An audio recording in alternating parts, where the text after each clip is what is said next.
संभाजीनगर न्यायदान कक्षामध्ये दारू पार्टी प्रकरणामध्ये ठाकरेंची शिवसेना आक्रमक झालेली आहे। दारूची पार्टी करणाऱ्यांवर तातडीने गुन्हा दाखल करून अटक करण्याची मागणी करण्यात आली आहे। दारूची पार्टी करणाऱ्यांवर गुन्हा दाखल करावा अशी मागणी ठाकरेंच्या शिवसेनेचे पदाधिकारी करतात आणि त्यासाठी मोठ्या संख्येने जिल्हाधिकारी कार्यालयामध्ये हे सगळे कार्यकर्ते दाखल झालेत। पुढारी न्यूजने ही बातमी दाखवलेली होती।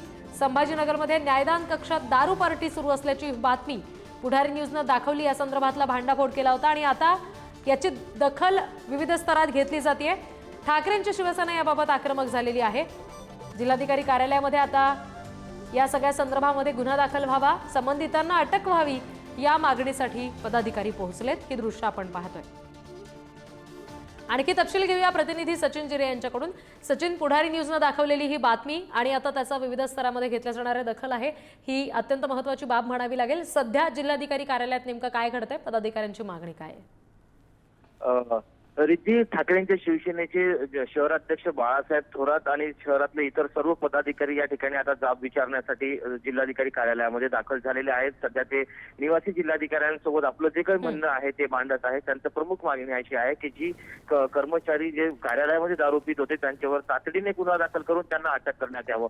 आता आपण या प्रकरणात जेव्हा काल आपण हा प्रकरण समोर आणला होता त्यानंतर अशी अनेक प्रकरणं आहेत की ज्या नागरिकांना खटला सुरू असल्याची नोटीस न देता त्यांच्यावरती थेट दंड करण्यात आलेला अशी अनेक प्रकरणं आता समोर येत आहे। जेव्हा काल एका प्रकरणाला पुढारी न्यूजने वाच्यता फोडली होती त्यानंतर आता अशी अनेक प्रकरणं आहेत ती समोर येत आहेत आणि त्या सर्व तक्रारदारांना घेऊन आता शहराध्यक्ष शिवसेनेचे शहराध्यक्ष बाळासाहेब थोरात व शिवसेनेचे पूर्ण पदाधिकारी हे आता जिल्हाधिकारी कार्यालयात दाखल झालेले आहे। अशी अनेक प्रकरणं आहे, या प्रकरणाची तातडीने चौकशी करण्यात यावी ही त्यांची आग्रही मागणी आहे।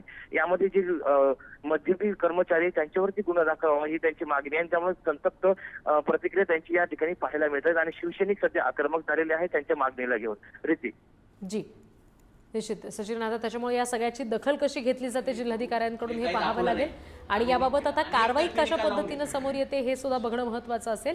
या सगळ्यामध्ये सचिन, जे व्हिडिओमध्ये दिसणारे आहेत दोघं व्यक्ती सरकारी अधिकारी, हे नेमके कोण आहेत हे समजू शकले का? त्यांची नावं जर समोर आली असतील तर ती आता जिल्हाधिकाऱ्यांसमोर सांगितली जाणार का?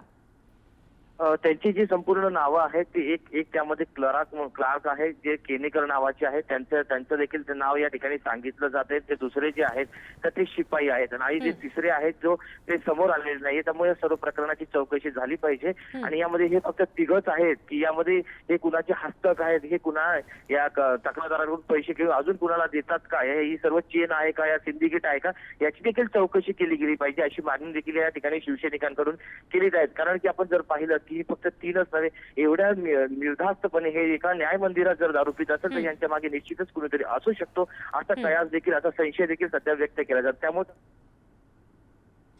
निश्चित सचिन, आणि त्याच्यामुळे आता ठाकरेंच्या शिवसेनेकडून नेमकी काय मागणी जिल्हाधिकाऱ्यांकडे होतीये, त्याची कशी दखल घेतली जाते हे पाहावं लागेल। धन्यवाद दिलेल्या सगळ्या तपशिलांसाठी।